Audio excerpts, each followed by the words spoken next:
Last good question that I have. So share with us one or two pieces of assistive technology that you really think makes a difference for the clients that you see.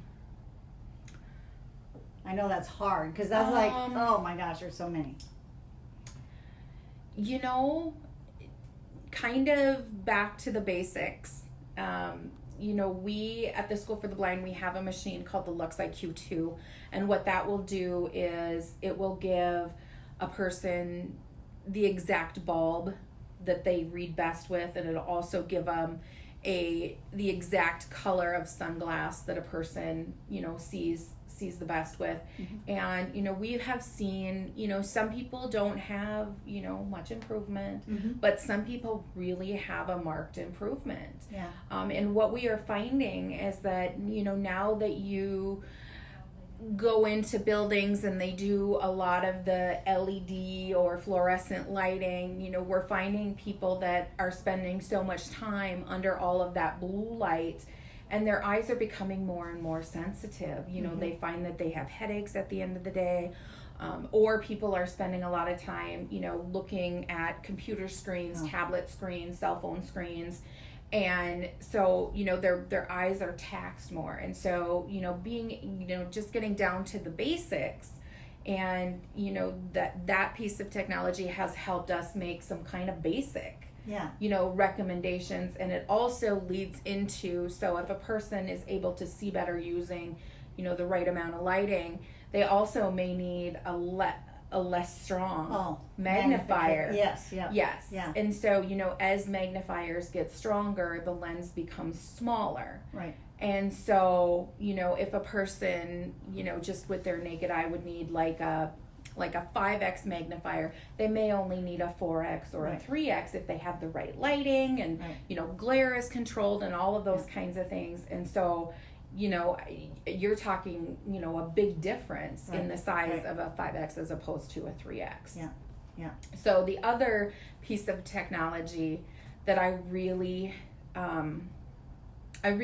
feel has been the game changer for people with sight loss. It's really kind of been it's leveled the playing field in so many different ways, is the smart devices. Yeah. So, you know, I am a big proponent of the iPhone. Love the iPhone. Mm-hmm. I am Apple all the way. You know, every product that they have, I'll buy.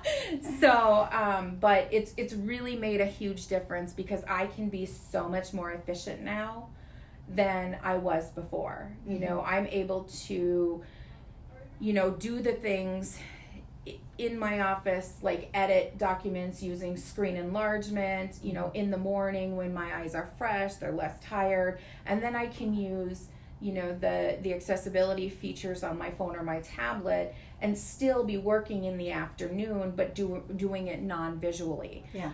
The other thing is that, you know, apps, there's so many apps for people with vision loss that will tell you, you know, the difference between a $5 and a $10 bill. Right. Or, you know, there's one called the KNFB Reader app. And so for me, that's been a game changer when it comes to going to meetings, because some of the meetings I go to, you know, I always ask, you know, will you send me the stuff ahead of time so that I can review it over email? But, you know, sometimes people just forget, and I would go to the meeting and they're handing out this paper. Well, that doesn't, you know, it doesn't do me any good. Right. But with this KNFB Reader app, I can take a picture of it, and then it uses OCR, optical character recognition, and, you know, it will read it to me. So then I can have a Bluetooth earphone in, so it's not, you know, nobody knows, and it will read it to me. Yeah. So I am really, you know, I'm at the same level as everyone else. Somebody who's at that meeting. Right, as my sighted colleagues. Right. So it's really made a huge difference. Yeah. Huge difference. That's why we've worked so closely together too, partly because of the specialized telephone program, which can help provide those iPhones for somebody who needs that kind of equipment. And I agree with you. The iOS products, they're at least all the same all the way across. I mean, so if you're working with a tablet, if you're working with an iPhone, if you're working with whatever, it's all going to be kind of the same kind of accessibility features. It's going to be the same, really. Yes, Yeah. yes, it is the same. And then, Yeah. you know, like when you're using voiceover, so on a standard, 1:24 p.m.